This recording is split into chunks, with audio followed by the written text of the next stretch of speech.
kita mulai pada ini ternyata di dalam pengembangan strategi penyusunan pesan kita akan lihat ada kode, isi, dan perlakuan pesan. Nah, kode ini itu menurut Berlo adalah pakar komunikasi, ahli komunikasi yang mengatakan bahwa kode itu didefinisikan sebagai kelompok simbol atau lambang. Nah, kode itu adalah bahasa, ya.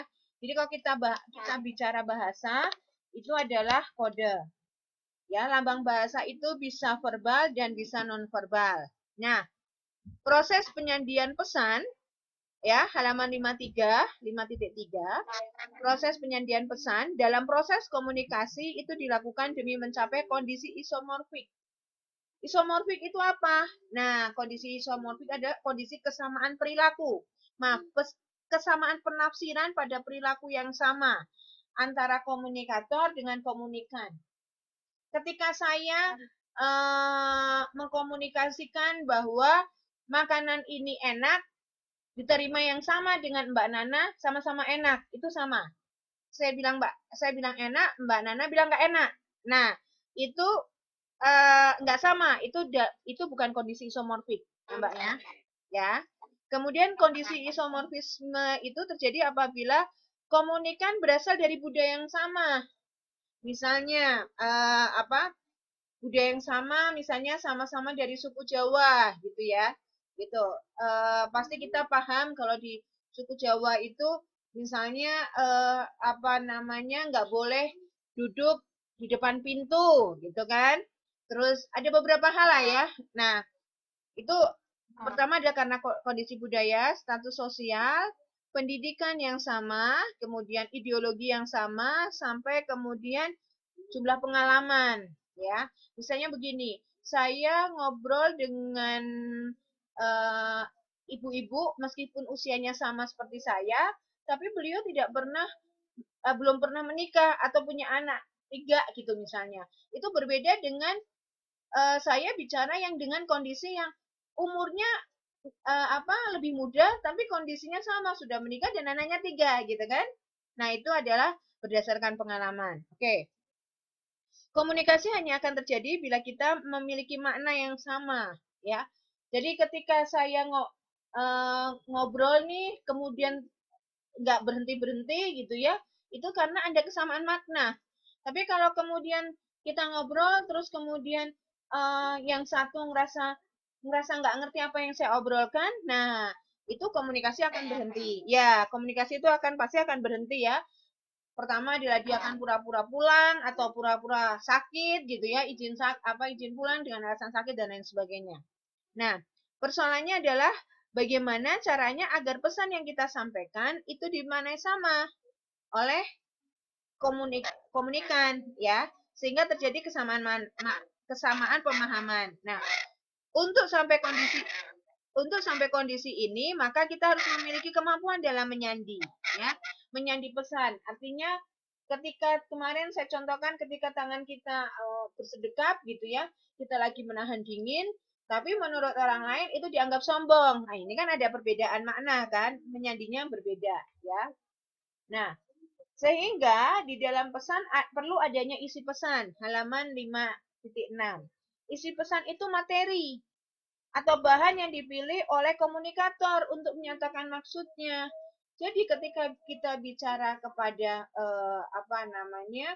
golongan menengah ke bawah atau orang-orang yang tinggal di pedesaan gitu ya, mengenai kemarin pesan KB, kita harus lihat ini memaknai KB selama ini apa isi pesannya gitu ya.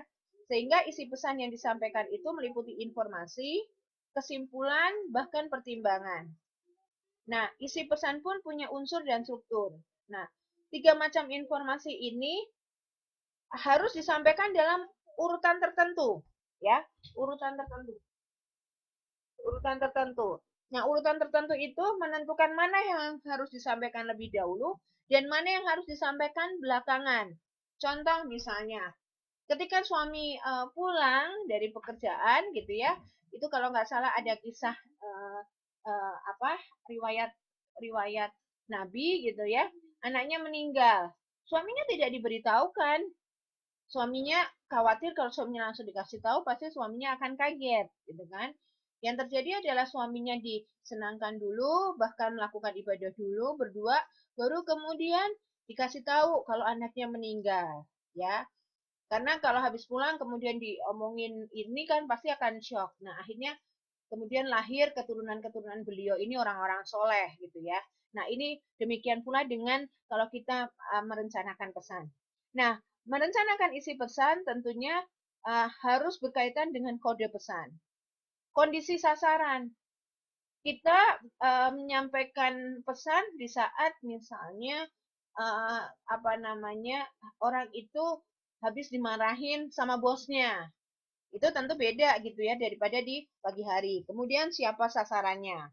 Misalnya begini, kita menyampaikan pesan di apa namanya di pedesaan ketika orang sudah capek habis dari sawah, udah dalam perut lapar, itu udah kondisinya nggak kondusif. Sehingga isi pesan yang sama harus berbeda struktur penyampaiannya. Jika ingin disampaikan pada sasaran yang berbeda, misalnya isi pesan KB ini dicontohkan untuk anak usia SD. Usia SD tahu apa soal KB? Nah, beda dengan yang isi pesan KB ke orang tua. Nah, kalau untuk apa anak SD tentunya lebih kepada misalnya kalau bersaudara nggak banyak-banyak enak loh, nggak banyak gangguan misalnya. Tapi beda dengan kita misalnya sasarannya adalah orang tua. Secara halayak saja sudah berbeda. Nah, kemudian penyusunan isi pesan selain harus mempertimbangkan kondisi halayak, juga harus merujuk pada tujuan komunikasi. Gitu. Jadi tujuan komunikasinya apa? Tujuan komunikasinya sekedar memberi informasi saja atau kemudian uh, merubah perilaku gitu loh. Kalau memberi informasi saja bahwa uh, alat kontrasepsi itu aman, sampai kepada kemudian ayo pakai alat kontrasepsi, itu berbeda kan gitu tujuannya. Alat kontrasepsi itu aman, itu meyakinkan bahwa mau pakai alat kontrasepsi kesehatan kita tetap terjamin, nggak perlu takut, kemudian badan kita menjadi sakit-sakitan buat para ibu-ibu yang ada di desa. Atau kemudian merubah perilaku yang tadinya orang sama sekali nggak mau ber-KB, menganggap secara budaya adalah banyak anak banyak rezeki, sampai kemudian oh iya ya saya mau pasang nih gitu. Nah itu pasti tentunya berbeda. Karena tujuan komunikasi itu mengubah perilaku, baik perilaku kognitif yang menyampaikan informasi, perilaku afeksi, ya afeksi itu kemudian menumbuhkan rasa suka atau tidak suka, sampai psikomotorik. Nah, apa itu? Kognisi memberikan informasi. Tujuannya adalah mengubah pengetahuan, ya yang tadinya tidak tahu menjadi tahu, sikap mental yang tadinya tidak berani memakai alat kontrasepsi menjadi berani, sampai dengan memberikan keterampilan. Kalau hanya persuasif gitu ya, jadi apa namanya? Kalau hal ini biasanya kognitif ini biasanya komunikasinya persuasif ya. Nah, untuk komunikasi informatif disarankan bahwa gagasan tuh nggak boleh banyak-banyak, nggak usah deh kalau misalnya gini, kalau orang yang tadinya tidak tahu menjadi tahu, ya udah gagasannya nggak perlu banyak. Terus pakai istilah sederhana sampai kepada data-data konkret. Misalnya fakta-faktanya bahwa dengan KB itu lebih sejahtera, lebih apa ya, lebih sejahtera, kemudian lebih nyaman, lebih bahagia karena punya waktu bersama anak seperti itu. Kemudian masukkan bahan-bahan yang menarik, kreatif gitu ya. Misalnya dengan satu anak kemudian lebih bisa sering jalan-jalan gitu ya karena banyak dana yang bisa ditabung misalnya seperti itu. Nah, untuk komunikasi persuasif isi pesannya itu sudah pasti. Sebetulnya tidak hanya persuasif ya, informasi apa komunikasi informatif pun juga harus menarik perhatian. Ya, misalnya gunakan kata-kata kita, saudara, Anda gitu ya. Jangan kamu, terus kemudian kata-kata yang kasar ini tidak menarik perhatian. Kemudian gunakan pula kata-kata yang menyentuh atau menggerakkan, misalnya yang bisa mempengaruhi kondisi psikologis, yang kemudian halayak sasaran yang saat itu sedang bersedih merasa uh, kita mengerti perasaannya seperti itu misalnya. Kemudian isi pesan yang berhubungan dengan keinginan, ya. Ternyata memang selama ini halayak itu lagi menginginkan atau membutuhkan keyakinan bahwa ternyata eh, anak membatasi anak itu memang jangka panjang gitu loh.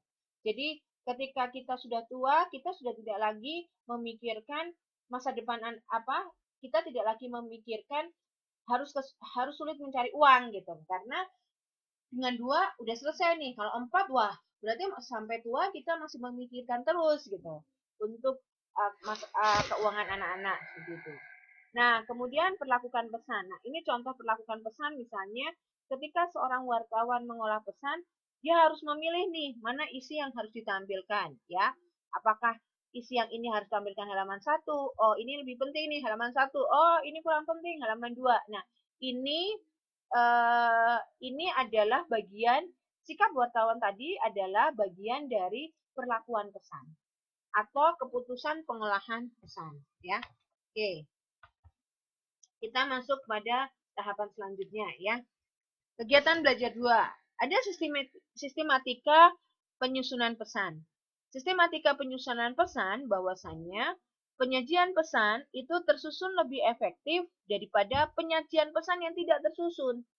Jadi pesan yang disusun misalnya, oh kayak kemarin nih saya minta mana pendahuluan gitu kan, kemudian mana penutup gitu. Itu kan terstruktur gitu. Itu lebih enak dibaca ya oleh sasaran.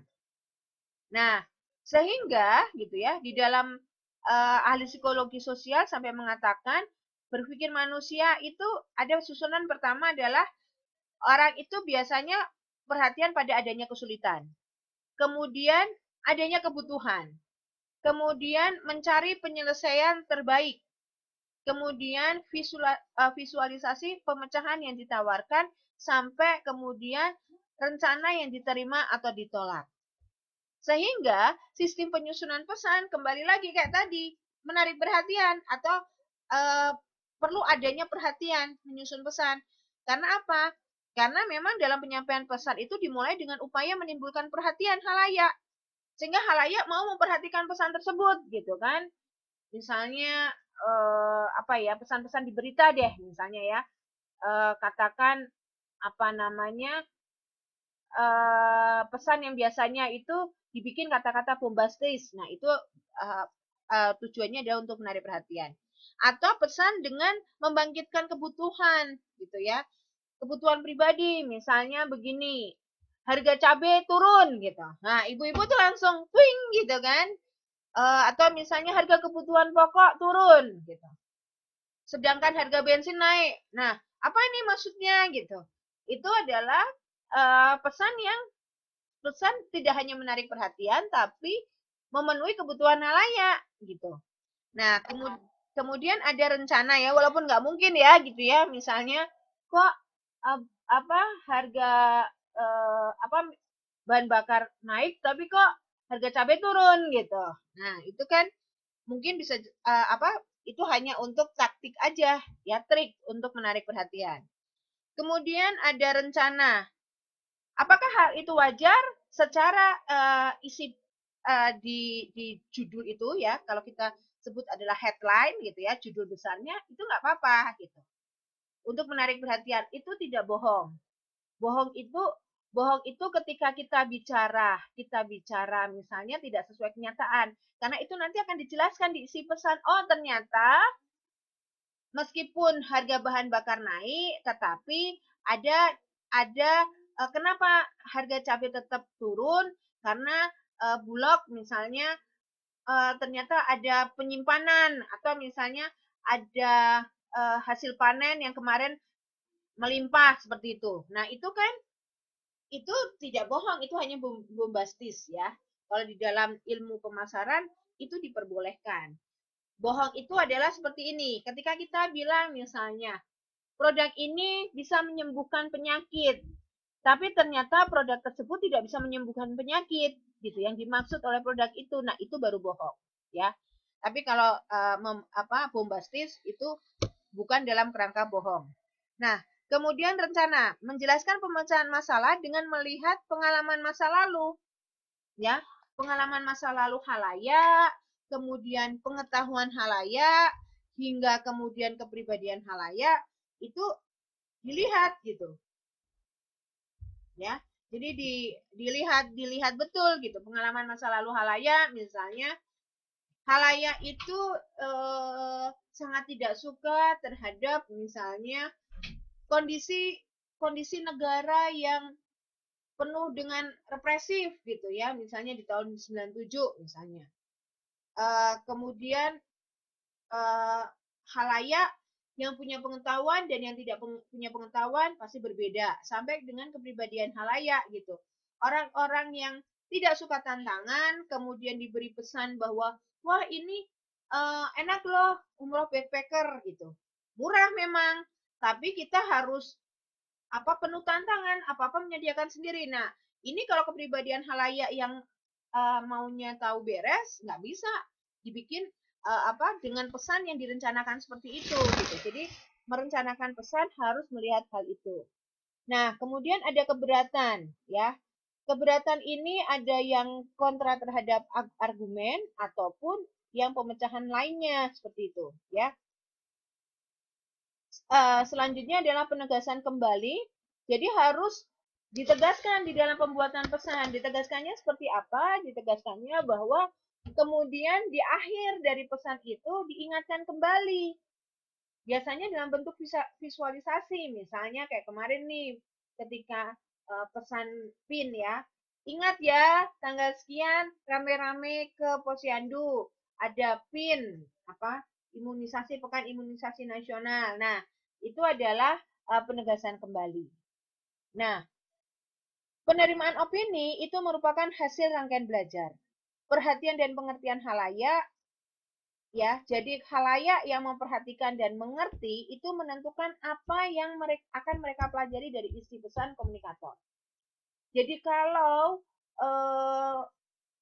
halayak itu sudah memperhatikan pesan, kemudian mengerti, gampang itu, pasti pesan tersampaikan gitu. Tapi oleh karena itu proses penerimaan ini merupakan proses yang kompleks karena memperhatikan situasi komunikasi, komunikasinya dalam kondisi yang enak atau tidak gitu ya. Kondisi komunikan juga kondisinya dalam kondisi yang nyaman atau tidak, sampai dengan bentuk pesan yang tolong kamu tahu nggak ini sambil dibentak-bentak. Ah, itu kan bentuk pesannya juga tidak membuat dia nyaman gitu kan. Kita nyuruh tapi sambil dibentak-bentak gitu ya. Kemudian yang kedua adalah kredibilitas komunikator. Udah gitu yang melakukan adalah seseorang yang tidak kita percaya. Otomatis pesan itu akan diabaikan sama komunikan ya. Sehingga urutan penyampaian pesan itu harus disusun berdasarkan sikap awal halayak terhadap gagasan. Kalau halayak itu sudah mukanya sikapnya secara nonverbal, mukanya berbinar, kemudian sikap tubuhnya positif, tidak dengan bersandar, bahkan sampai dengan duduk tegak gitu ya. Kemudian ada interaksi yang baik dengan tanya jawab, itu memungkinkan untuk diteruskan komunikasi yang seperti itu. Nah, sehingga perencanaan bentuk pesan itu harus merujuk pada kondisi halayak yang tadi, baik kondisi sosiologis maupun kondisi psikologis. Sosiologis itu adanya perbedaan strata sosial gitu ya, pendidikan gitu. Pendidikan, usia, kemudian tempat tinggal, budaya, seperti itu. Nah, komunikator yang akan bertindak sebagai penyampai pesan harus benar-benar merencanakan pesan dengan matang. Sehingga pilih komunikator yang kredibel di halayak sasaran, yang tidak pernah mengecewakan halayak seperti itu. Sehingga di dalam hal ini urutan penyampaian pesan harus dimulai dengan penyajian pesan yang menimbulkan motivasi, gitu ya. Jadi gini, ayo Pak, Bapak Ibu, bisa loh hidup sejahtera, bisa loh jalan-jalan sampai ke Bali gitu. Siapa yang mau jalan-jalan ke Bali? kayak sebetulnya kayak kalau kita dulu sekolah di TK ya gitu.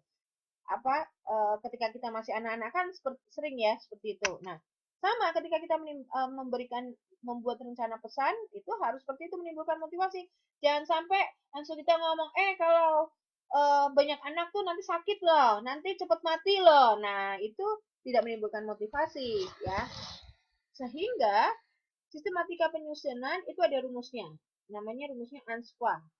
Mulai dari attention, perhatian, needs, kebutuhan, ya, satisfaction, kepuasan, visualisasi hingga action, ya. Sehingga di proses komunikasi harus dimulai dengan upaya tadi, sekali lagi, terus-terusan ini diingatkan, membangkitkan perhatian, membangkitkan kebutuhan, gitu kan, sampai kemudian menggiring nih halayak, kira-kira keputus apa dia harus melakukan keputusan apa seperti itu. Nah, tahapan perhatian itu membangkitkan perhatian sangat berpengaruh terhadap komunikasi selanjutnya.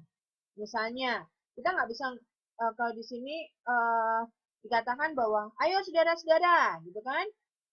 Ayo saudara-saudara, kita kita rame-rame, misalnya gini, ayo saudara-saudara kita rame-rame gotong royong. Nah, ini nggak bisa dilakukan gitu ya, karena orang kamu siapa? Kecuali kalau si komunikan udah kenal dengan komunikator. Tapi kalau belum kenal, kita akan lebih baik misalnya saudara-saudara. Barangkali kita masih lekat dalam ingatan. Jadi kita melakukan persuasif seperti kita memberikan prolog gitu ya. Nah, kenapa? Halayak harus kita ajak untuk memperhatikan kita. Ya, sampai kemudian siapa nih yang ngomong gitu. Itu kalau belum kenal siapa nih yang ngomong gitu. Apa sih latar belakangnya, kok dia ngerti banget sih kondisi desa kita sedang ada masalah ini. Nah, itu kan menimbulkan pertanyaan ya di halayak sehingga ingin dan halayak ingin memperhatikan ya. Nah, biasanya juga bisa dengan kontroversi ya, dengan pernyataan-pernyataan yang kontroversi, tapi ini juga berbahaya kalau si komunikator tidak pandai mengemas ya. Banyak nih tidak pandai mengemas, akhirnya yang terjadi malah kemudian menjerumuskan si komunikator itu sendiri. Nah, kemudian ada tahap kebutuhan, membangkitkan rasa kebutuhan, ya, di mana dalam komunikasi informatif pernyataan pesan itu harus mampu mengkondisikan halayak yang merasakan bahwa halayak itu masih kurang pengetahuannya tentang KB gitu. Apa sih KB itu gitu? Aman nggak sih kalau aku pakai suntik? Bedanya suntik dengan IUD apa sih? Bedanya dengan pil apa sih? Bedanya dengan kondom apa sih? Gitu ya. Nah, itu membangkitkan kebutuhan gitu. Terus kemana sih? Apakah harus ke dokter ataukah bisa ke petugas kesehatan yang ada di pedesaan dan lain sebagainya gitu ya. Kalau ke dokter, wah ke dokter kandungan mahal dong gitu. Kalau misalnya ke tenaga kesehatan yang ada di pedesaan bisa nggak gitu misalnya seperti itu. Itu membangkitkan kebutuhan. Nah, sampai kepada bahwasanya semua itu adalah komunikasi persuasif untuk menimbulkan perubahan dengan mengambil contoh ajakan untuk melaksanakan program, misalnya program perbaikan jalan yang dijelaskan di dalam buku ini ya contohnya. Nah, ada 4 teknik nih pengembangan pesan. Pertama adalah pernyataan, ya, membuat pernyataan mengenai informasi yang akan disampaikan. Atau ilustrasi, gambaran, bahwasannya para pelaku KB ini hidupnya menjadi lebih sejahtera. Digambarkan tuh. Kalau pernyataan lebih kepada bikin kalimat bahwa dengan ber-KB akan lebih sejahtera. Dengan ber-KB masa depan anak terjamin. Nah, itu pernyataan.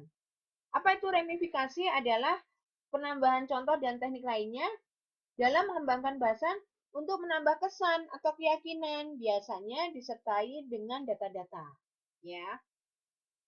Kalau menunjukkan hubungan antara kebutuhan dengan orang lain yang diajak bicara.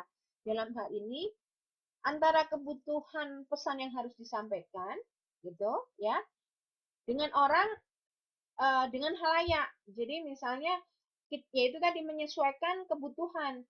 Jadi apa yang kita sampaikan itu menjawab apa yang dibutuhkan oleh khalayak. Nah, kemudian ada tahap pemuasan. Tahap pemuasan ini berisi penawaran jalan keluar atau pemecahan masalah akan uh, yang dihadapi oleh khalayak gitu ya. Ini contohnya ada nih. Demi kenyamanan supaya tidak berlubang, maka kita memerlukan jalan rata tidak berlubang demi kenyamanan keamanan lingkungan. Maka kita bisa mewujudkannya apabila kita bersedia bantu-membantu, bahu-membahu, bergotong royong, dan lain-lain. Itu adalah contoh tahap pemuasan. Nah, bagaimana dengan tahap visualisasi? Tahap visualisasi ini adalah uh, menggambarkan sebuah gagasan, ya.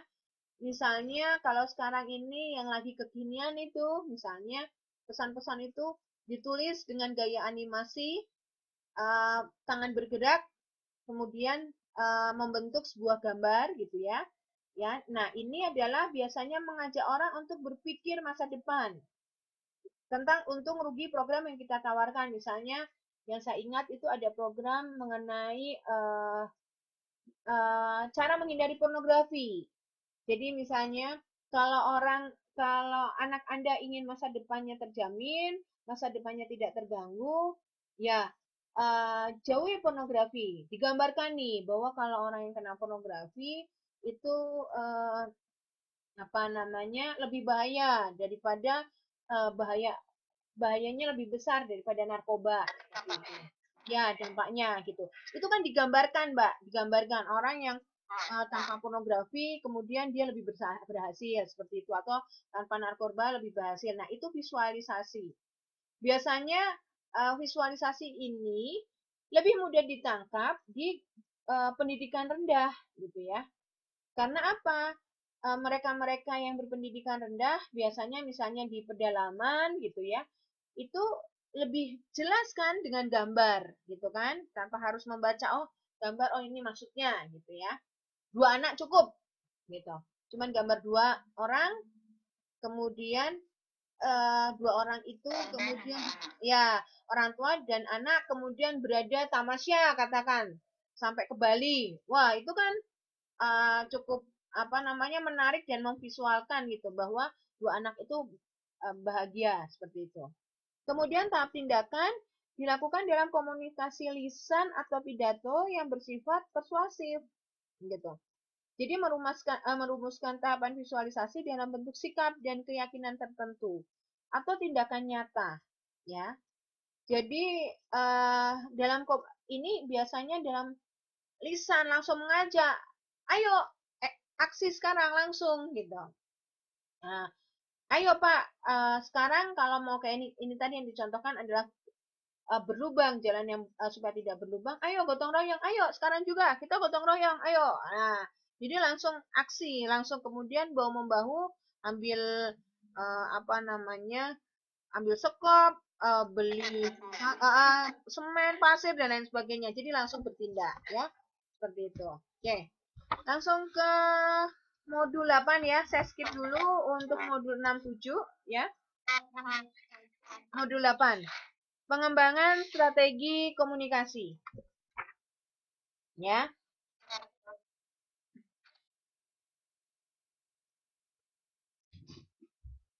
8 berapa itu? 84 ya, sudah ya. Nah, 8.3. Kita langsung masuk ke 8.4.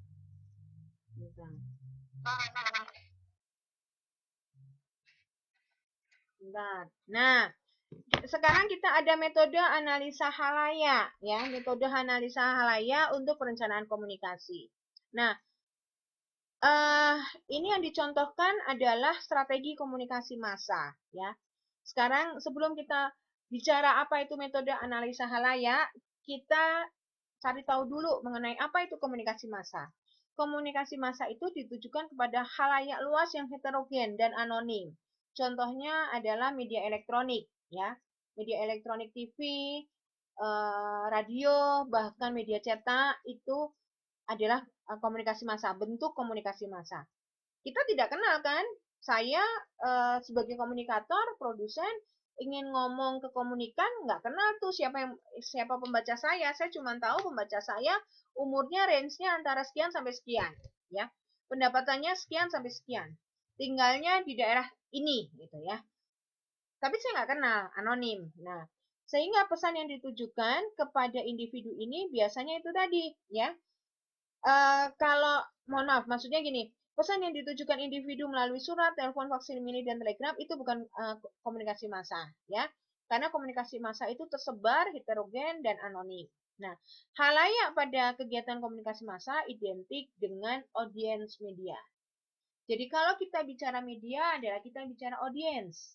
Kalau kita bicara pemasaran, kita bicara target market, kita bicara konsumen, kita bicara apa namanya target pasar. Nah, itu. Ya, jadi harus tahu istilah-istilahnya. Sehingga audiens media ini biasanya sederhana. Maksudnya berlaku universal, maaf. Secara sederhana diartikan sebagai sekumpulan orang. Pertama pembaca itu di media cetak, gitu kan.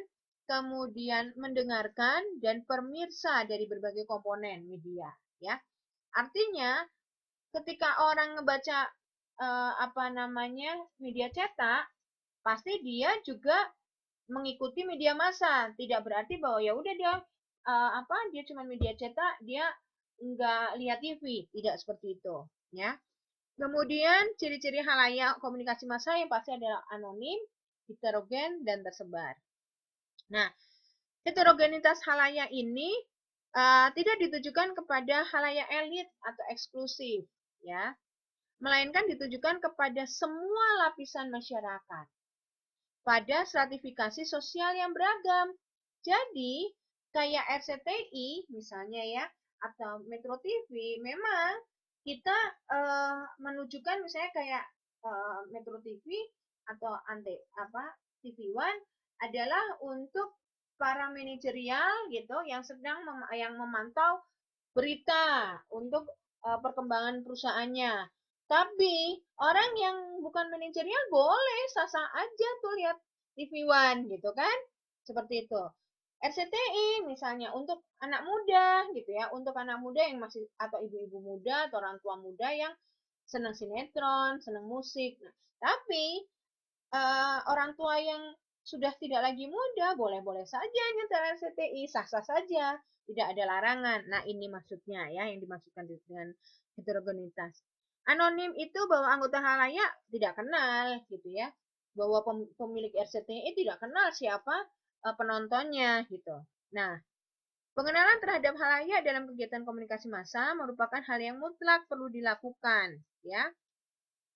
Supaya efektif. Nah, bagaimana nih pengenalannya?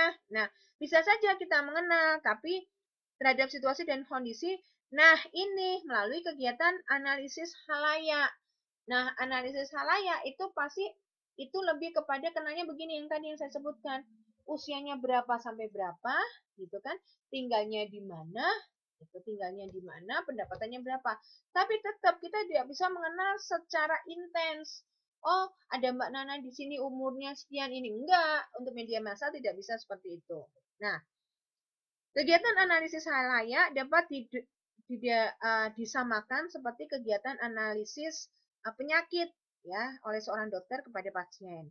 Analisis halayak pada perencanaan komunikasi ini adalah untuk memperoleh deskripsi mengenai halayak sasaran ya, agar dapat merumuskan tujuan komunikasi, prosedur mencapai, sampai kemudian menentukan isi pesannya, media, waktu, sampai dengan tempat atau cara mengkomunikasikan. Nah, komunikasi massa itu mengenal adanya dua tipe halayak. Ada halayak pasif, ada halayak aktif. Nah, halayak pasif itu adalah halayak yang dianggap kepala kosong. Sehingga pada pandangan ini pesan komunikasi dianggap sebagai sesuatu yang harus diterima, gitu ya. Kemudian halayak pasif ini melahirkan teori apa kemarin? Teori jarum hipodermik atau teori peluru, bahwa eh, apapun yang diberikan media massa itu pasti diterima oleh halayak gitu ya. Nah, kalau di sini tapi ada juga kalau halayak aktif, halayak itu tidak hanya menerima apa yang disampaikan oleh media massa gitu ya. Karena di sini ada teorinya namanya teori Melvin de Fleur ya, tentang pertemuan halayak dengan media massa ya. Sehingga ada tiga kerangka teoritis. Perspektif perbedaan individual, perspektif kategori sosial, hingga perspektif hubungan sosial. Perspektif perbedaan individu artinya bahwa sikap dan organisasi personal psikologis individu menentukan bagaimana individu memilih stimuli dari lingkungan. Misalnya begini,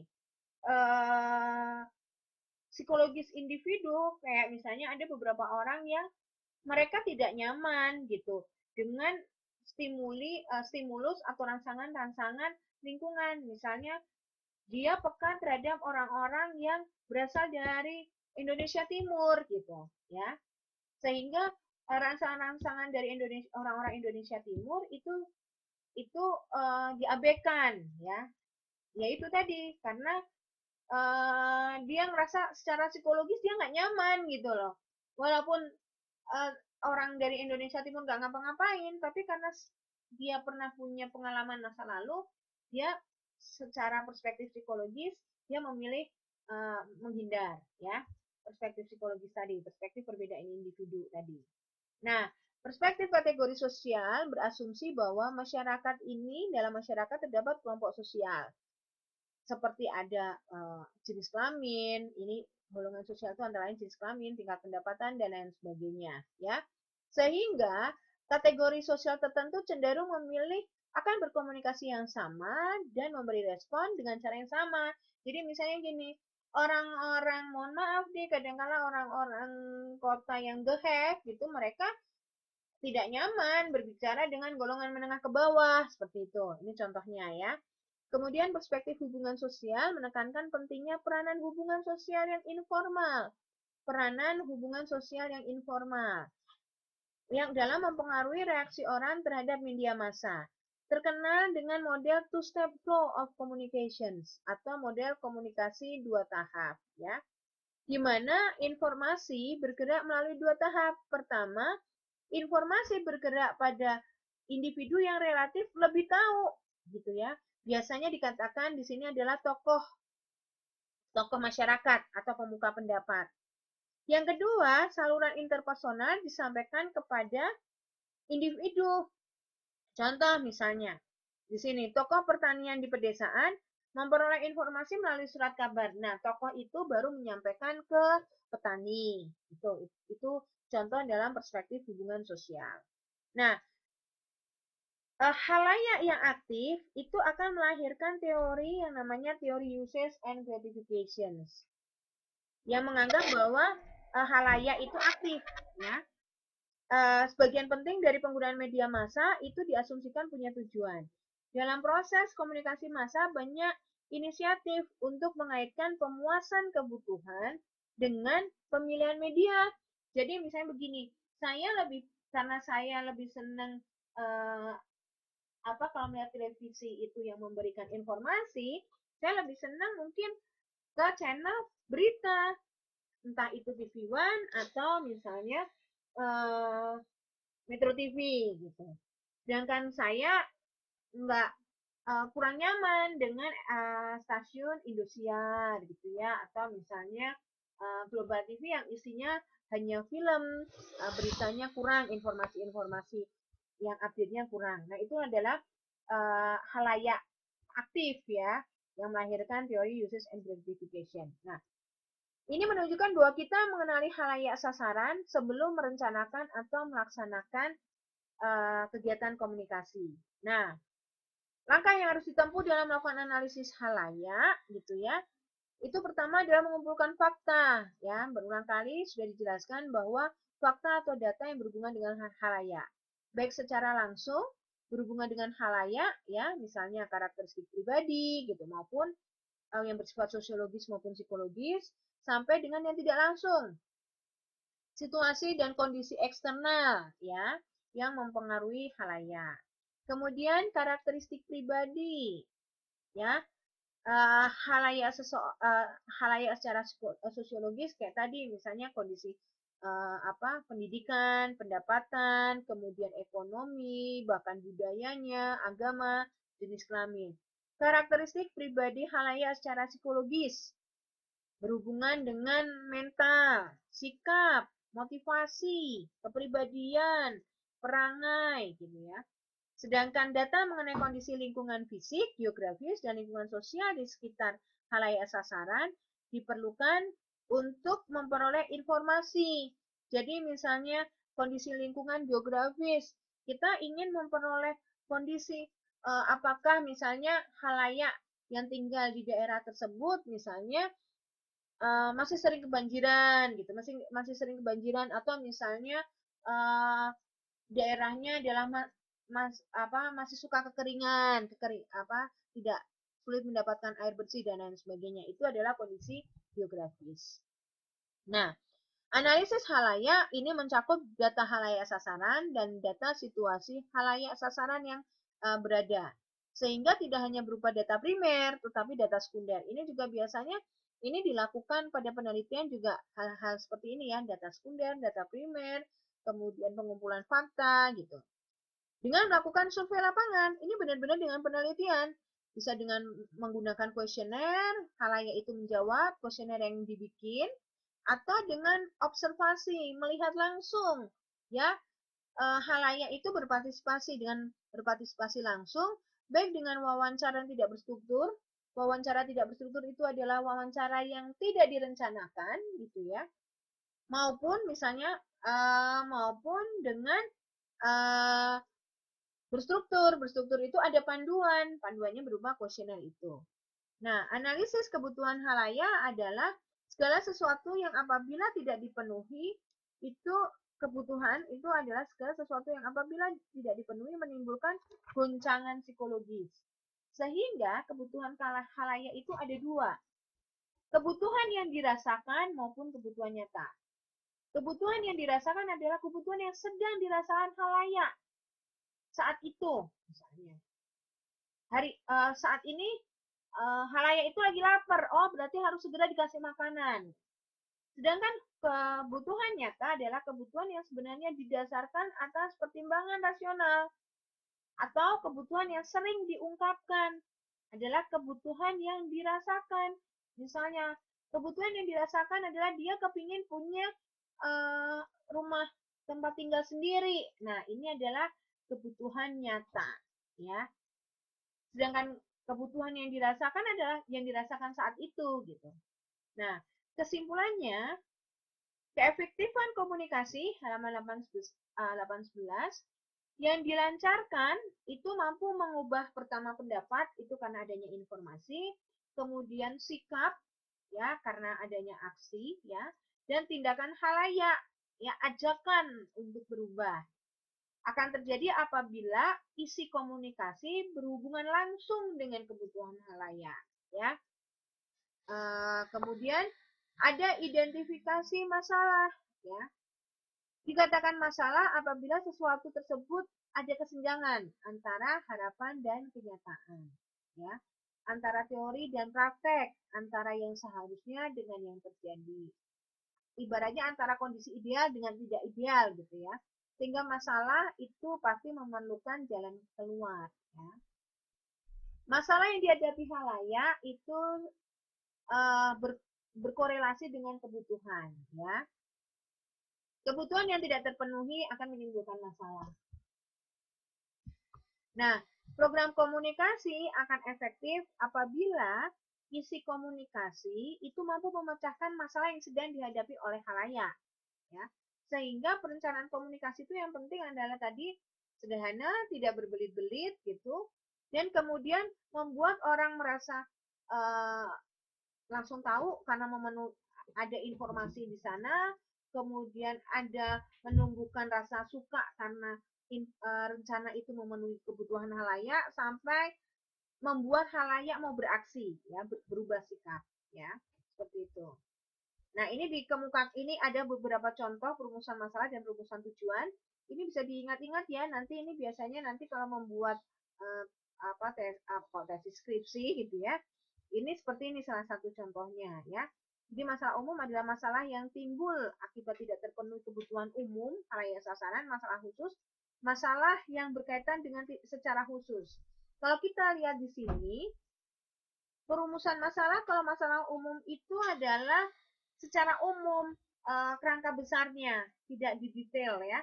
Jadi misalnya hanya meningkatkan kesadaran gitu ya. Masalah umumnya adalah meningkatkan kesadaran. Sedangkan masalah khusus itu di breakdown, dirinci. Apa itu cara meningkatkan kesadaran? Oh, dengan memberikan pengetahuan.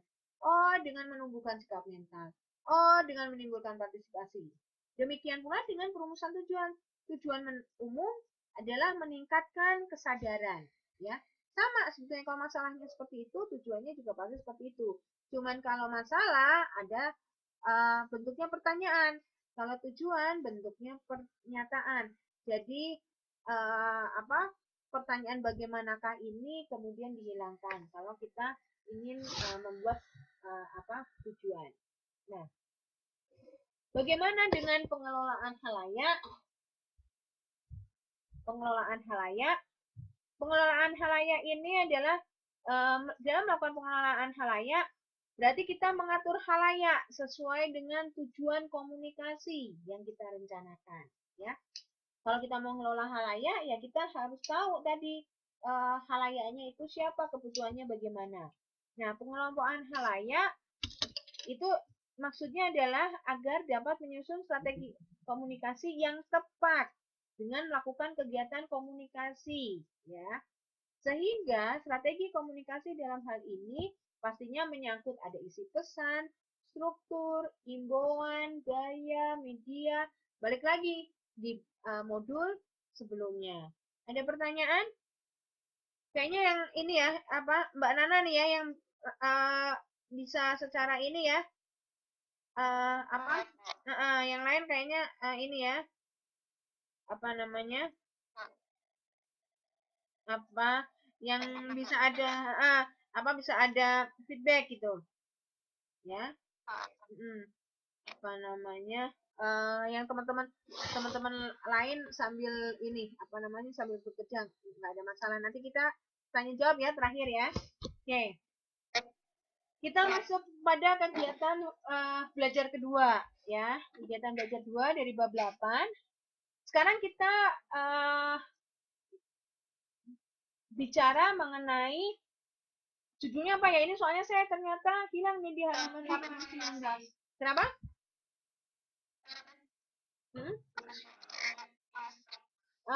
Instruksional ya, strategi komunikasi instruksional. Jadi ketika kita bicara komunikasi instruksional, sebetulnya kita bicara bidang pendidikan, ya. Jadi di sini dikatakan bahwa metode pengajaran itu digunakan tidak hanya di dalam pendidikan formal, juga pendidikan non formal. Kalau pendidikan formal kita pakai pendekatan pedagogik. Kalau non formal kita memakai pendekatan orang dewasa, andragogik, ya. Pedagogik itu hubungan guru dengan murid, ya. Kalau andragogik itu hubungan fasilitator gitu ya dengan peserta didik, ya. Anak-anak saya nih yang homeschooling itu pakai pendekatan andragogik non formal. Jadi saya tidak bisa berlaku seperti guru. Kayak saya nih tutor terhadap Anda. Itu saya bukan dosen, tapi saya fasilitator, instruktur. Jadi hubungannya bukan dosen dengan siswa, tapi instruktur, fasilitator. Saya hanya memfasilitasi, membantu, membimbing peserta didik gitu. Nah, sehingga perencanaan komunikasi institusional seperti ini kita menggunakan pendekatan pendidikan orang dewasa, ya. Nah, sehingga di sini sarjana komunikasi itu diharapkan memiliki kemampuan mengkomunikasikan ide ya kepada halayak, ya, yang kedudukannya itu tidak seperti guru dengan siswa, tapi seperti fasilitator dengan halayak seperti itu. Sehingga merencanakan strategi komunikasi instruksional yang paling penting dijadikan pegangan adalah sasaran pendidikan ini bukan anak-anak sekolah, ya. tetapi mereka yang berada di dalam rentang usia luar di luar usia di luar usia sekolah yang memiliki keinginan untuk tetap belajar. Nah, ini maksudnya para mahasiswa UT ini kan bukan dalam rentang usia sekolah tapi keinginan untuk belajar, gitu ya. Karena apa? Karena itu tadi bahwa belajar sepanjang hayat, gitu. Prinsip utama dalam dunia pendidikan. Nah, ketika saya mengajar seperti ini saya tidak bisa menganggap bahwa teman-teman ini tidak punya ilmu sama sekali. Enggak, pasti bukan kertas putih, tapi sudah punya pengalaman, pengetahuan sebelumnya, seperti itu. Nah, sehingga dalam komunikasi instruksional itu ada komunikasi instruksional formal juga non formal, ya. Sehingga sama perubahan perilakunya ada kognitif, afektif, dan psikomotorik, ya. Nah, tujuan-tujuan pendidikan yang dipilih, ya, tujuan-tujuan pendidikan yang dipilih di sini dan di organisasi itu tentunya berupaya untuk menetapkan arah kegiatan. Jadi jangan sampai nggak ada arah gitu. Arahannya adalah diharapkan nanti setelah lulus dari komunikasi Anda tahu apa yang harus dilakukan sebagai seorang komunikator. Kalau berbicara, ya tentunya nanti pasti berbeda antara yang sudah lulus dengan sebelum lulus seperti itu. Nah, kemudian menentukan pengalaman belajar yang harus diberikan. Jadi apa namanya? Misalnya saya memberikan beberapa penugasan yang membuat Anda bisa aplikasinya seperti ini walaupun ada keterbatasan ya mengingat waktu yang tidak memungkinkan ya misalnya seperti itu. Jadi tentunya uh, berbeda dengan kalau misalnya pendidikan formal seperti itu. Nah, kemudian sampai dengan dasar pijakan. Jadi nanti ketika sudah lulus gitu ya, itu ketika kita mau kenapa ya kok orang ini selalu menolak pesan saya. Nah, itu ada pijakan, oh ternyata pesan saya tidak menarik perhatian. Oh, ternyata pesan saya tidak memenuhi kebutuhannya. Itu ada dasar pijakan untuk melakukan evaluasi. Sampai kemudian mengambil keputusan dan menentukan ramalan, menentukan prediksi. Oh, jadi ke depan tuh saya nggak bisa melakukan seperti ini. Saya harus ubah. Nah, itu berkaitan dengan keputusan. Nah, rumusan tujuan pendidikan tentunya dapat mengetahui apa yang jelas dapat membantu untuk mengetahui apa yang ingin dicapai oleh peserta didik ya. Misalnya peserta didik di sini misalnya teman-teman apa nih? Kenapa ikut UT, Mbak? Bisa kasih tahu, Mbak? Alasan ikut UT apa, Mbak? Mbak Nana? Cek. Ya, Mbak. Misalnya ini rumusan tujuan pendidikan kan mengetahui dengan pasti apa yang ingin dicapai oleh peserta didik melalui program. Nah, ini saya harus tahu nih, apa nih yang ingin dicapai oleh mahasiswa yang saat ini ikut kelas UT gitu loh. Apa? Kalau Mbak Nana apa? Kenapa, Mbak? Oke. Nggak, maksudnya kenapa Mbak Nana nih udah kerja capek tapi masih bersemangat untuk belajar gitu loh.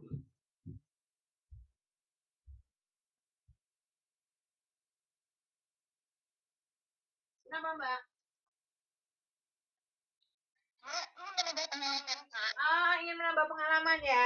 Bukan ini ya, bukan nantinya uh, mengubah nasib atau misalnya supaya masa depan.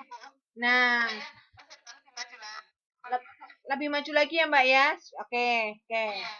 Nah, tentunya nih nah, ketika saya tahu bahwa tujuan pendidikan apa hal-hal yang ingin capai peserta didik adalah seperti itu, nah ini adalah saya akan menentukan pengalaman belajar gitu. Misalnya, saya pernah nanya ke mahasiswa saya, oh dia ingin jadi dosen, terus ada yang ingin kerja sebagai profesional gitu ya, ada yang ingin kerja sebagai konsultan. Nah, otomatis berbeda nih. Apa yang seharusnya berbeda, apa yang tujuan apa pengalaman belajar yang saya berikan untuk mahasiswa yang ingin jadi dosen dengan mereka yang menjadi praktisi pasti berbeda gitu. Tapi karena tidak memungkinkan harus melakukan secara personal, otomatis kedua tugas saya berikan sehingga tercapai pengalaman belajarnya. Jadi pertama adalah kalau ingin jadi dosen berarti otomatis tugas-tugasnya adalah tugas-tugas secara akademis. Kalau dia ingin jadi praktisi, konsultan, profesional, berarti tugas-tugasnya adalah tugas-tugas aplikatif. Misalnya contohnya adalah kayak kemarin saya minta teman-teman nih ngumpulin tugas yang komunikasi pemasaran, aplikasinya seperti apa misalnya. Terus kemudian dalam teori itu aplikasinya seperti apa. Nah, itu adalah mereka yang ingin sebagai praktisi.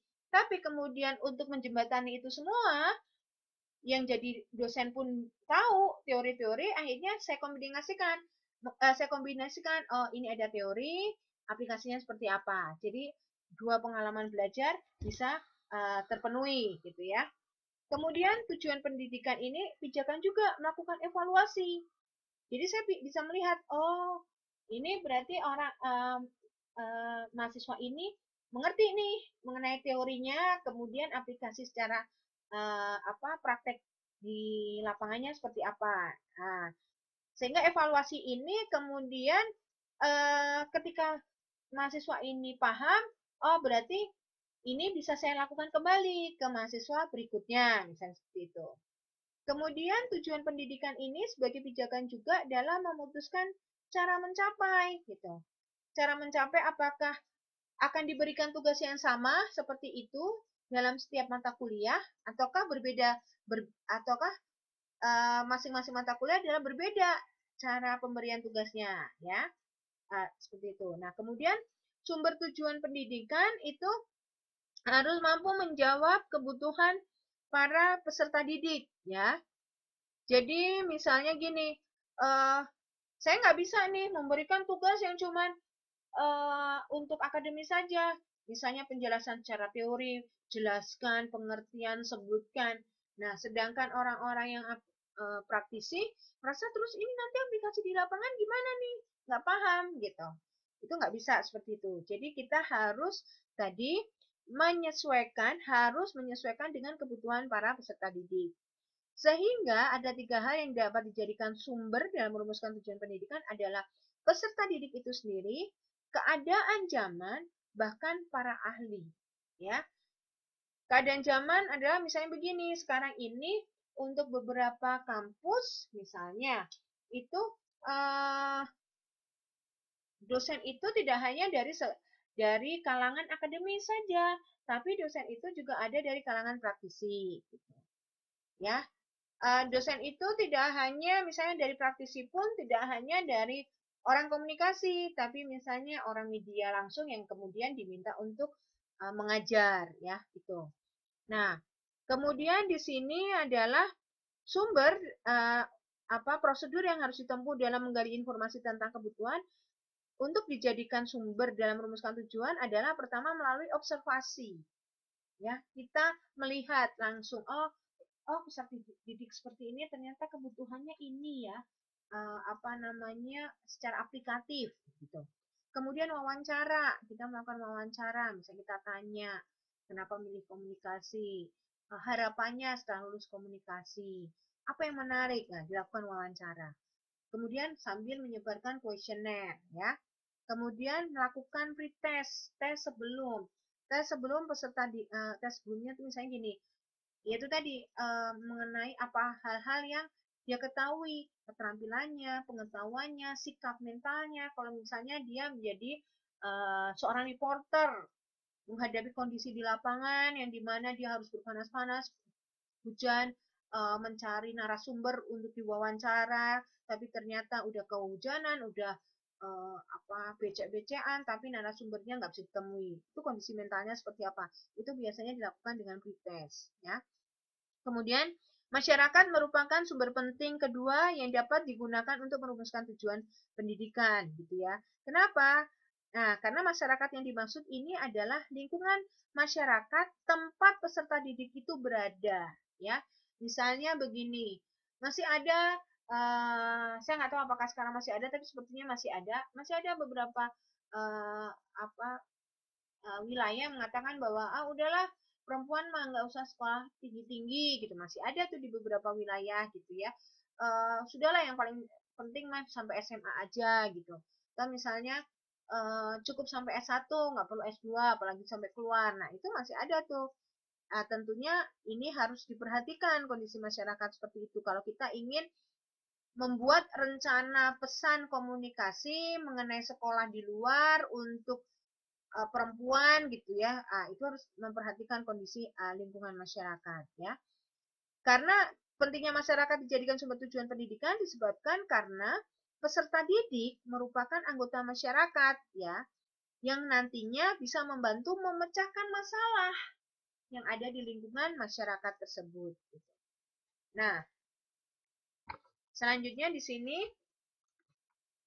kita akan membahas mengenai, nah, kelayakan pendidikan non formal itu diukur dari pertama adalah aspek ekonomi, harus menguntungkan, ya. Jadi misalnya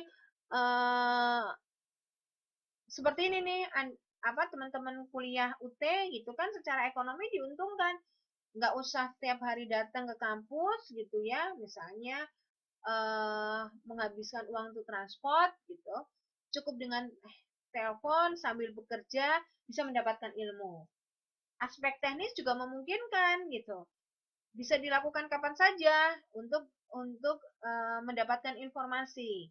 Bahkan aspek sosial politik pun juga harus mengizinkan, artinya bahwa seperti ini misalnya bahwa hubungan antara Taiwan dengan Indonesia itu hubungannya baik sehingga diizinkan untuk mahasiswa yang ada di sini belajar. Tentunya kan ada izin kan dari pendidikan, ada kerjasama hal itu gitu kan. Nah, kemudian tujuan program pendidikan gitu itu tentunya ditandai dengan pernyataan ya, pernyataan. Nah, ini ada beberapa tujuan. Pertama adalah tujuan instruksional umum, sama secara umum menyeluruh, maupun instruksional khusus yang lebih detail gitu ya. Nah, tentunya kategori perilaku ini ada beberapa taksonomi tujuan pendidikan gitu, bahwa kategori perilaku sangat berguna ya, menentukan perbedaan pengalaman ya untuk mencapai tingkatan perilaku yang diharapkan. Contohnya, apabila peserta didik ini dituntut untuk mampu menganalisa dan mensintesis kepuasan mengenai pengelolaan keuangan keluarga, maka keragaman perbedaan pengalaman harus tersedia gitu. Sehingga taksonomi tujuan pendidikan ada ranah kognitif yaitu pengetahuan, kemudian afeksi itu perasaan, dan psikomotorik itu adalah biasanya perilaku. Ya. Di sini dalam perilaku kognitif itu ada 6 jenis, mulai dari mengetahui. Mengetahui itu indikatornya adalah mampu menyebutkan, contohnya dia mampu menyebutkan alat kontrasepsi, memahami, ya, mampu menjelaskan, ya, sehingga orang mampu menjelaskan dengan kata-kata sendiri apa itu program KB. Kemudian aplikasi, jadi dia mampu menerapkan, ya, contohnya adalah mampu menjelaskan penggunaan, ya, aplikasi dalam alat kontrasepsi itu bagaimana. Kemudian analisis, analisis itu mampu menjelaskan, menguraikan masalah. Contohnya adalah mampu mengklasifikasikan alat kontrasepsi. Nah, perilaku sintesis, menarik kesimpulan, menyimpulkan gitu, bahwa KB itu seperti apa, alat kontrasepsi itu bagaimana gitu ya.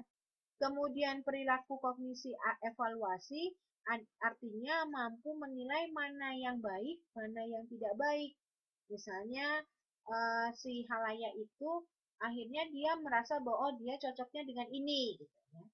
Kalau ranah afektif itu berhubungan dengan perasaan, emosi, misalnya sikap mental, minat, kepribadian, seperti itu.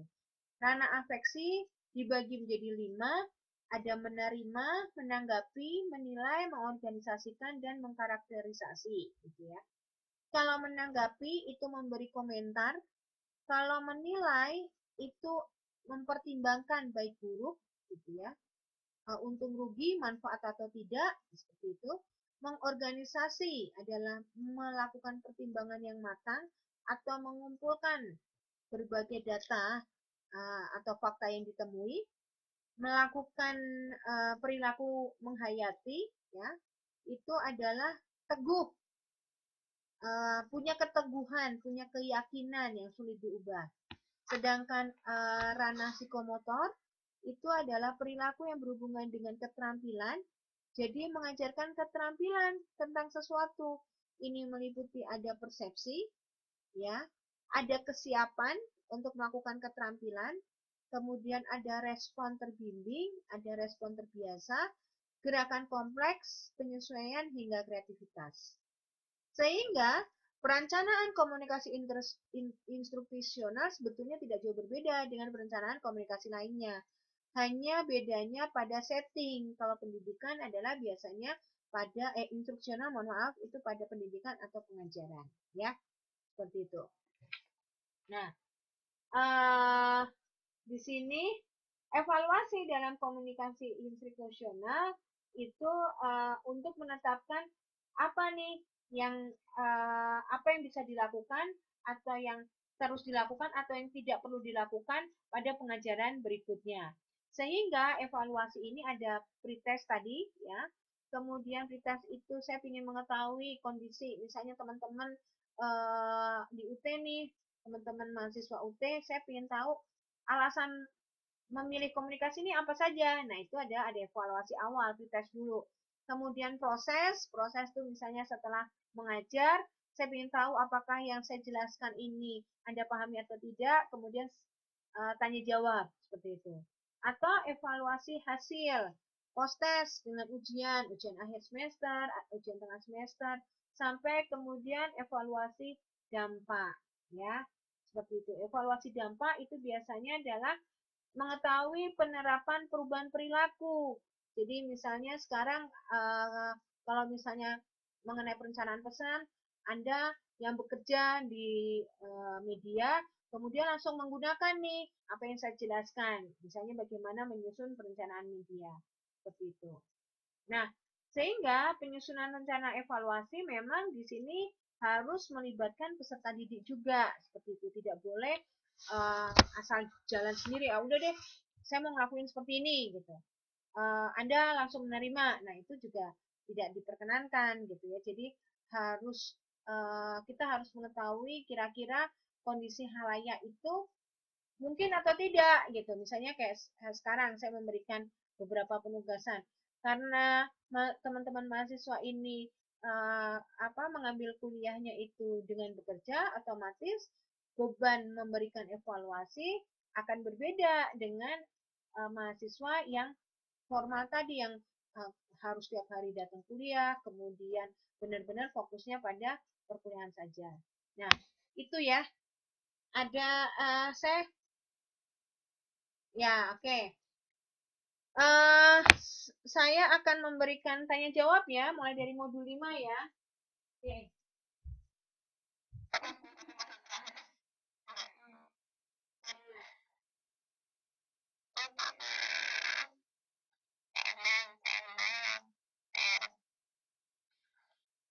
Ya, oke. Okay. Di modul 5 ya. Di modul 5 itu sebetulnya apa sih yang dimaksudkan dengan kode pesan? Apa kode pesan?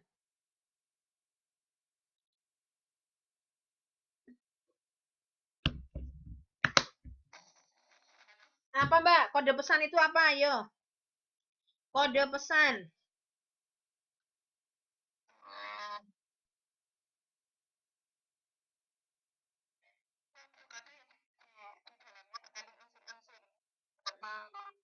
Hmm? Hmm? Ya. Ya, kode ya, bunyi huruf ya, ya, ya, boleh. Nah, kemudian isomorfik itu seperti apa?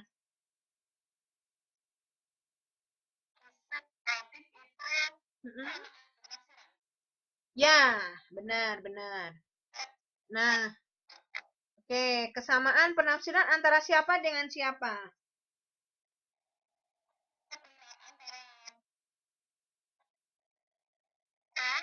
Hmm?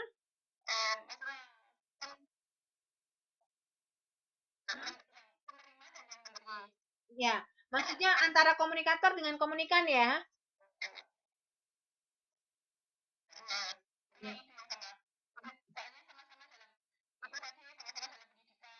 Ya, ya. Maksudnya kesamaan penafsiran antara komunikator, penyampai pesan dengan komunikan, ya, yang menerima pesan itu. Oke. Oke. Kalau isi pesan. Isi pesan, isi pesan.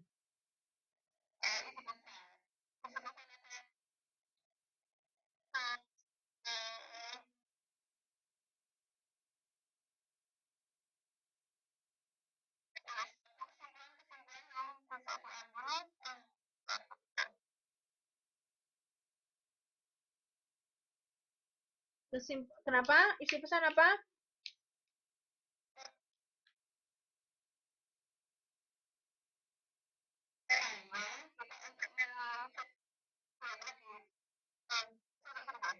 Isi pesan halaman 56. Materi atau bahan yang akan disampaikan oleh komunikator.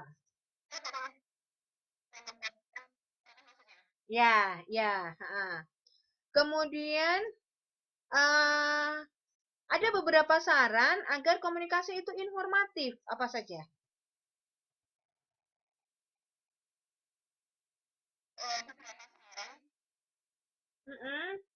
Agar komunikasi itu informatif. Halaman 57.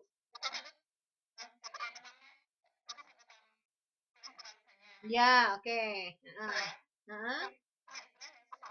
Ya, benar. Terus? Kemudian? Bahan menarik perhatian. Oke. Ya, ternyata komunikasi persuasif juga sama. Isi pesannya apa saja? Ayo.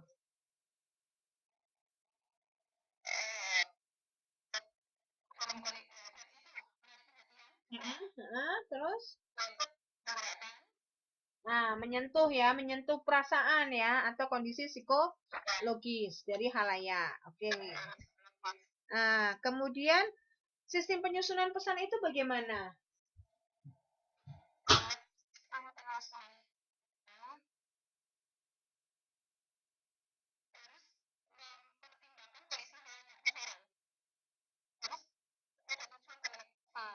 Sistem penyusunan pesan halaman 515, Mbak.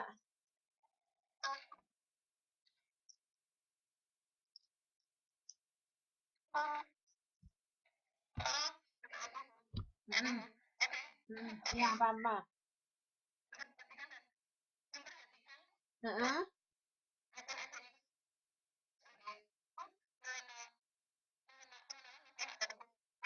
Ya, oke.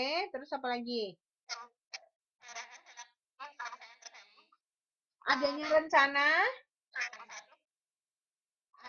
adanya keberatan, gitu kan? Adanya penegasan kembali dan adanya tindak. Ada 6 ya, Mbak ya? Ada 6 ya tindakan. Oke. Kemudian sistem menyusun pesan ada rumus apa aja tuh?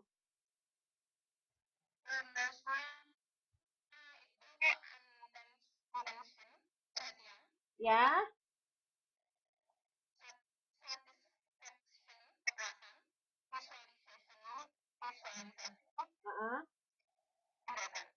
Oke. Oke. Terus kemudian sebentar.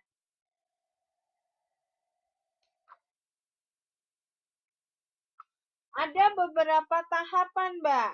Tahapan ya, beberapa tahapan itu di dalam menyusun pesan. Apa itu tahapannya? Ya, oke. Nah,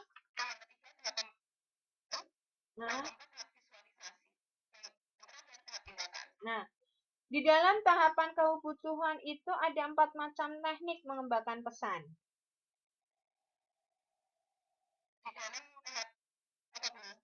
Pengembangan pesan dalam tahap kebutuhan ada 4 teknik mengembangkan pesan. Apa saja?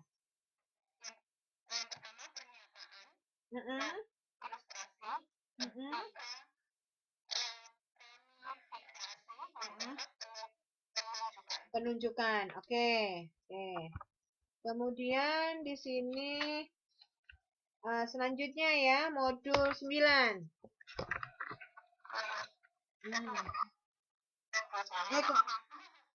Kok modul 9 ya Allah, maaf modul 8. Salah modul 8.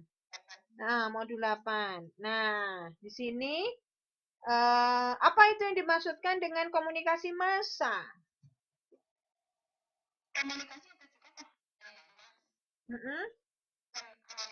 Mm-mm. Oke, heterogen.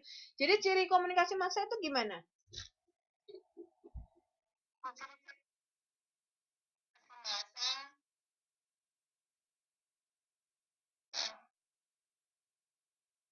Apa, Mbak? 85. Ciri halayak komunikasi massa adalah heterogen, anonim, dan tersebar. Ya.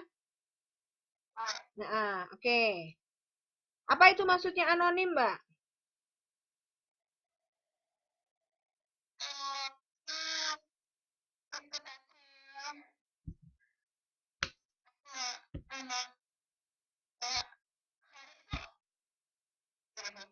Halayak tidak bisa dikenalin, ya kan? Atau tidak, komunikator tidak mengetahui atau tidak mengenal halayak, ya. Nah, halayak dalam komunikasi massa disebut sebagai apa? Disebut dengan istilah apa?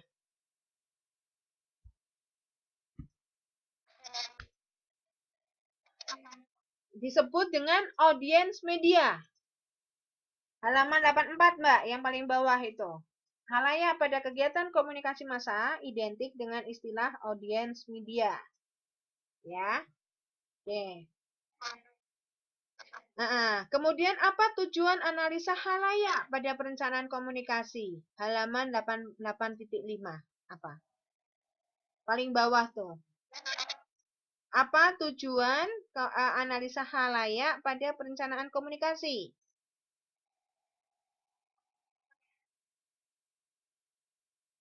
Halaman 85, Mbak, yang paling bawah.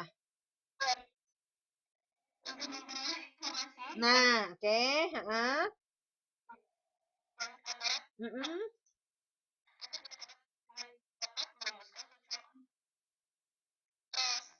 Ya, prosedur.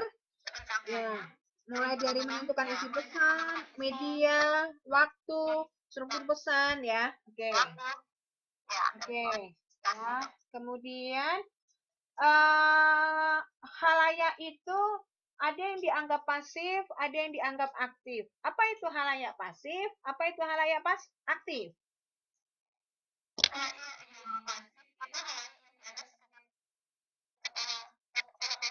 Ya.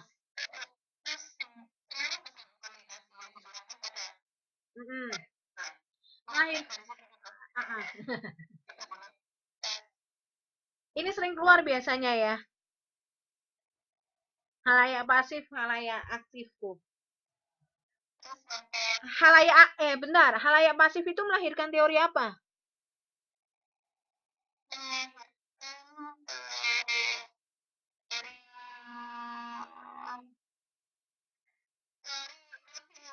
Bukan.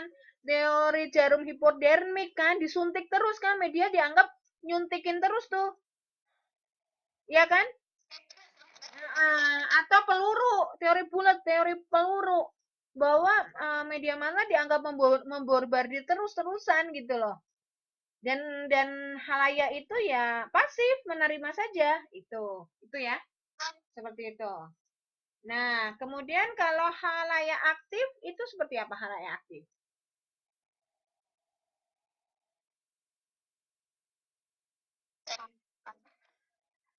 Halaman 87, Mbak, halayak aktif. 87, 8.7.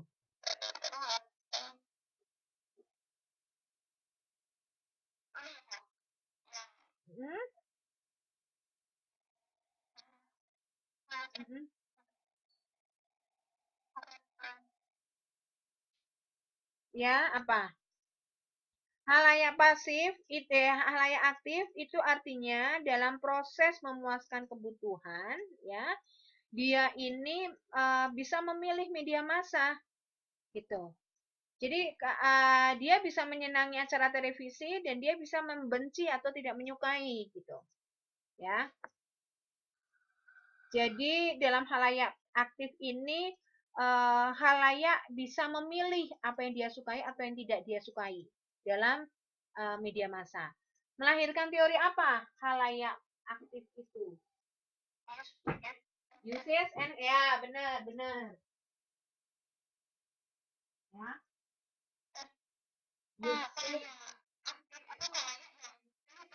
Ya, jadi misalnya kayak saya nih, saya karena saya senangnya berita ya, saya lebih senang milih TV One sama Metro TV gitu kan.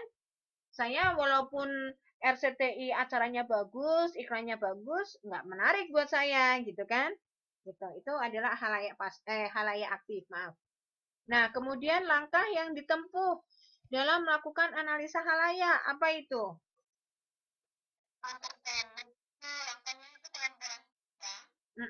Pengumpulan fakta itu seperti apa?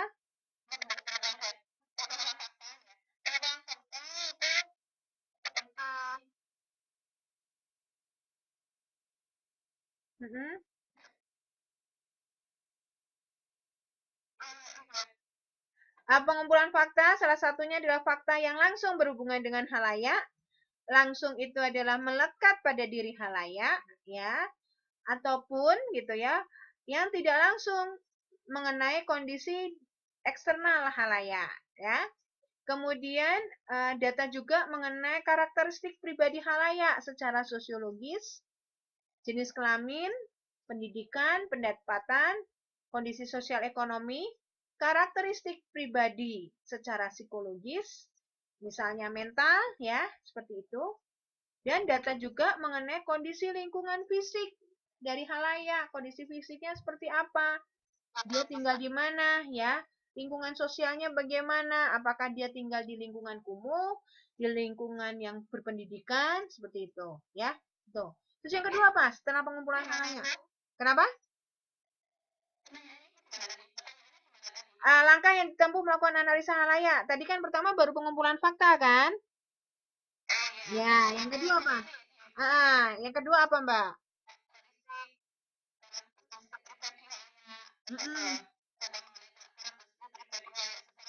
Ya, psikologis, ada secara sosiologis, ada secara geografis atau lingkungan fisik. Terus setelah pengumpulan fakta apa, Mbak? Setelah itu? Setelah pengumpulan fakta apa? Langkah berikutnya apa? Langkah melakukan analisa halayak. Apa itu?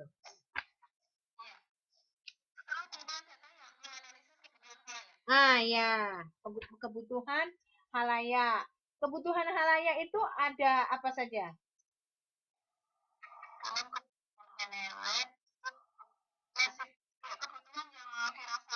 Ya.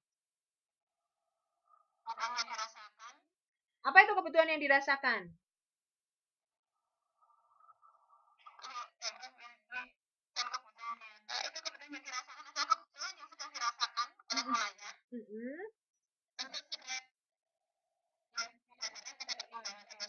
Ya, oke. Kalau kebutuhan nyata? Ya. Kebutuhan nyata?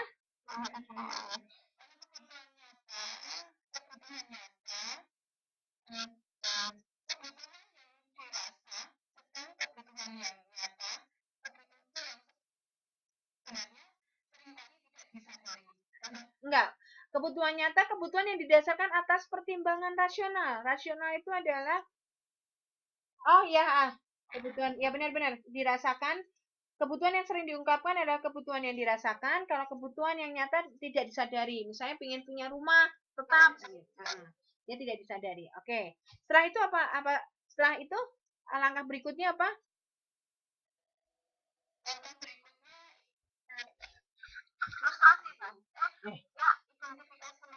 Ya, identifikasi masalah, ya. Program komunikasi akan efektif apabila seperti apa?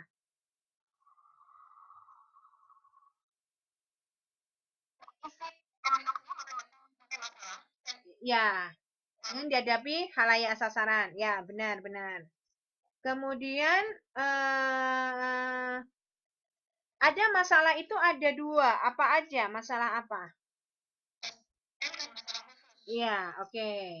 Kemudian masalah umum, permasalahan itu kan dirumuskannya dalam bentuk apa? Kalau masalah dirumuskan dalam bentuk apa?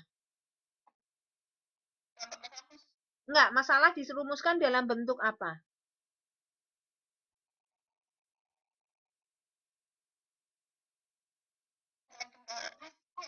813.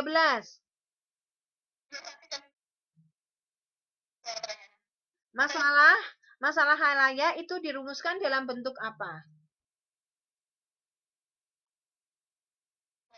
Nah, dalam bentuk pertanyaan. Kalau tujuan dari program, penyusunan program dirumuskan dalam bentuk ya, pernyataan. Oke. Kemudian pengelolaan halaya. Maksudnya pengelolaan halaya itu apa?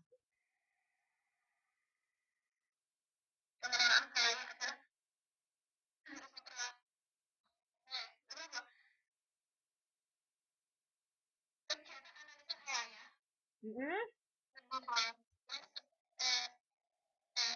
Pengelolaan halaya itu mengatur halaya sesuai dengan tujuan komunikasi yang direncanakan. Jadi pengelompokan halaya sasaran itu agar dapat menyusun strategi komunikasi yang tepat sesuai dengan tujuan ya dalam melakukan kegiatan komunikasi.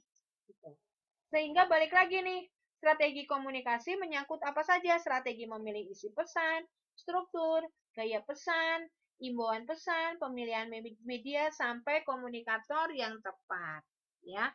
Seperti itu. Jadi sebetulnya sih bulat-bulat itu aja gitu ya, Mbak ya. Oke. Kemudian kita masuk kepada yang kedua. Komunikasi instruksional. Komunikasi instruksional itu biasanya dipakai oleh siapa ya?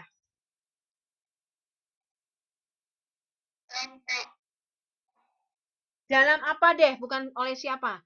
Dalam bidang apa? Komunikasi instruksional.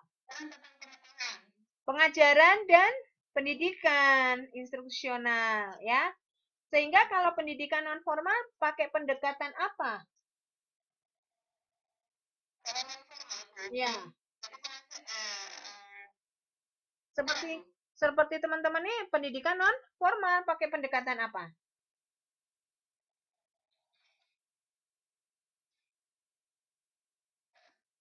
Halaman 820, Mbak. Ya, 820. Pakai pendekatan andragogik, pendekatan pendidikan orang dewasa. Sehingga pengajar itu disebut sebagai fasilitator, instruktur atau pelatih. Kalau pendidikan formal, pakai pendekatan apa? 820 paling atas, Mbak. Enggak, pakai pendekatan pedagogik, Mbak. Paling atas. 820.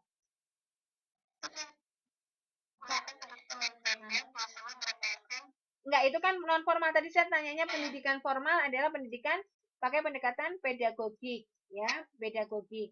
Sehingga hubungan pengajar itu seperti guru dengan murid, ya, seperti itu. Oke. Nah, tujuan pendidikan itu berguna untuk dalam upaya apa? Tujuan pendidikan.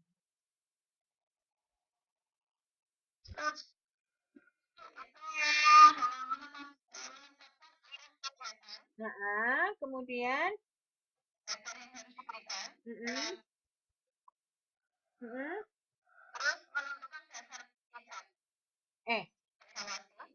bukan.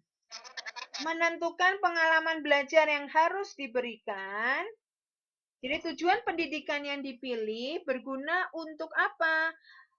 Upaya menetapkan arah kegiatan, menentukan pengalaman belajar, kemudian menentukan pijakan. Ya, itu yang ketiga ya tadi ya, Mbak langsung ketiga ya. Kemudian mengambil keputusan ya. Untuk prediksi. Oke. Kemudian apa itu yang dimaksud pengalaman belajar?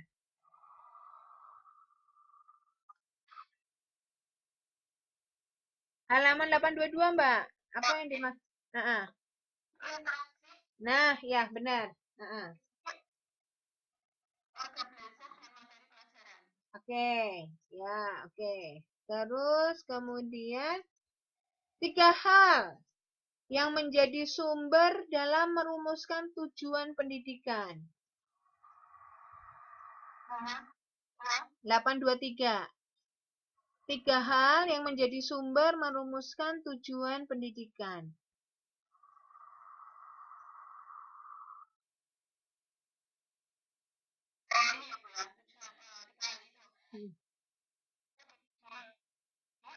Oke, terus? Ya, kemudian? Oke, oke. Kemudian prosedur dalam menggali informasi tentang kebutuhan peserta didik dalam untuk dijadikan sumber itu dengan cara apa saja? Ya, prosedur yang harus ditempuh dalam menggali informasi ke peserta didik itu meliputi apa saja? Observasi, oke. Oke, terus?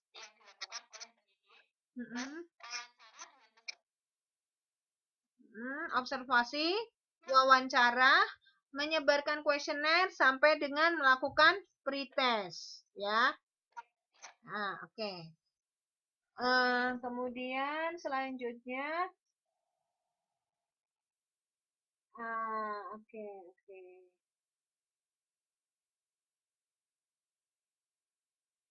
Nah, tujuan program itu ditandai dengan apa, Mbak?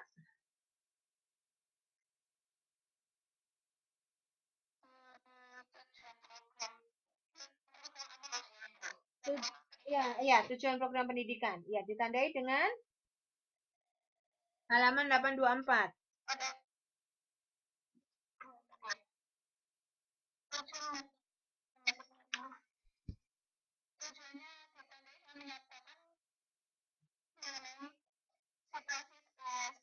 Ya, oke. Yang harus diperbaiki ya melalui program atau ditingkatkan melalui program pendidikan. Oke. Nah, perencanaan komunikasi institusional dengan perencanaan komunikasi lainnya itu perbedaannya sebetulnya tidak jauh berbeda ya, tapi perbedaannya terletak pada apa nih, Mbak?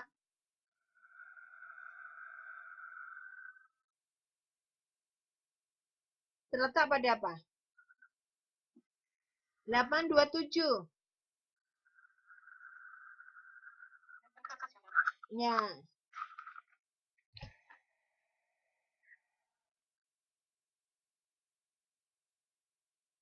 Terletak pada setting atau situasi. Setting atau situasi ya. Kenapa? Karena merencanakan komunikasi instruksional itu sama dengan merencanakan program pengajaran pada bidang pendidikan, ya kan? Oke. Evaluasi dalam program komunikasi instruksional itu ada apa aja? Meliputi apa saja evaluasinya?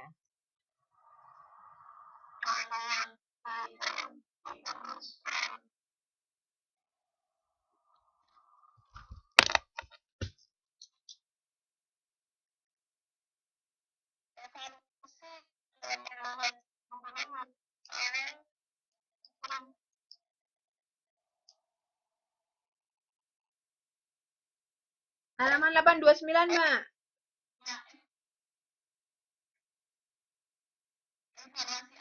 Ya, kemudian ya. Nah, evaluasi hasil kok asli. Evaluasi hasil dan evaluasi dampak. Dan evaluasi dampak. Oke. Evaluasi awal itu apa? Atau pretest?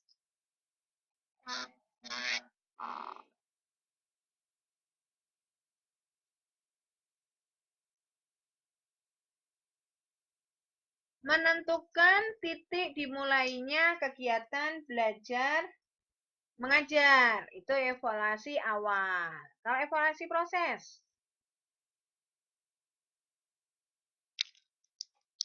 evaluasi proses apa Mbak? 829 Mbak.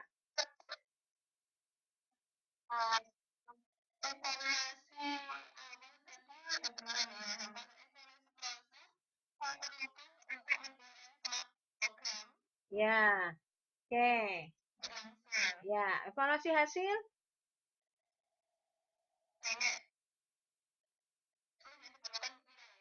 Nah, keberhasilan. Ya, evaluasi dampak.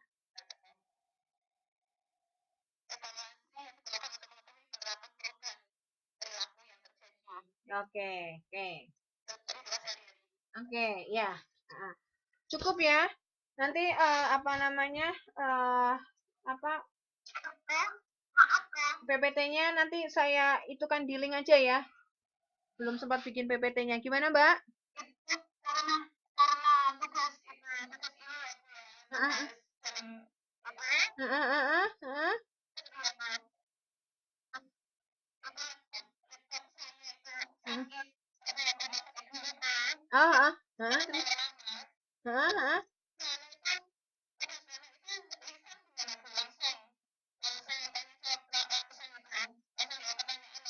Oh gitu. Enggak, kalau enggak ditulis aja Mbak, gimana? Ditulis di kertas terus nanti di foto bisa enggak? Heeh. Oh, banyak sekali. Ya wes, ya wes. Nanti saya tanya ya. Saya tanya ke Bapak dulu ya. Karena khawatirnya nanti kan perlu ada bukti gitu kan. Makanya kalau diperbolehkan ya apa namanya nanti saya kasih tahu ya besok pada saat perkuliahan kembali. Heeh. Hmm? Hmm?